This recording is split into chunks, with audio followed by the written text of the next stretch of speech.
Hello సిపియన్స్, welcome back to our channel. మళ్ళీ background చూసి అంటుంటారు కదా, ఈ పిల్ల మళ్ళీ ఏముండుతుందిరా అని. ఈరోజు ఎగ్ బుర్జీ చేస్తున్నా. ఫస్ట్ అయితే గిన్నె పెట్టుకొని పావు నూనె పోసుకొని చిన్న కట్ చేసుకున్న ఉల్లిపాయలు వేసేసేయాలి. ఉల్లిపాయలు ఉడికిన తర్వాత ఎగ్స్ తీసుకొని వాటిని పలగొట్టాలి. ఆ వలగొట్టుడు అంటే ఇంకా మామూలు పన, ఎంత ఎక్స్పీరియన్స్ ఉంటే మధ్యలో వలగొడతారు చక్కగా. దాని తర్వాతకి ఎగ్స్ ఇట్లా నాకు నచ్చదు యాక్చువల్గా, అది వేసిన ఎంబట్టే దాన్ని కలుపుడు. కాకపోతే అట్లా చేస్తే కానీ చిన్న పీసెస్ లెక్క అవి రావు కదా. దాని తర్వాత పసుపు వేసుకొని కలపాలి. కలుపుతున్న గ్యాప్లో మా మమ్మీతోటి అన్ని ముచ్చట్లు ఈరోజు ఏమేమి జరిగిన అన్నీ చెప్తాను, లేకపోతే లడ్డుగా అయిపోతాం కదా మనం అట్లా. దాని తర్వాతకి కారం ఉప్పు వేసుకొని మంచిగా కలుపుకోవాలి, ఎందుకంటే వాటికి పడితేనే కదా టేస్ట్ అనేది వస్తుంది. కొద్దిసేపు అది అట్లా పక్కకు వదిలేసేయాలి.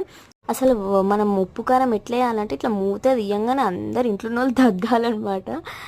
వీడియో నచ్చితే సబ్స్క్రైబ్ చేయండి.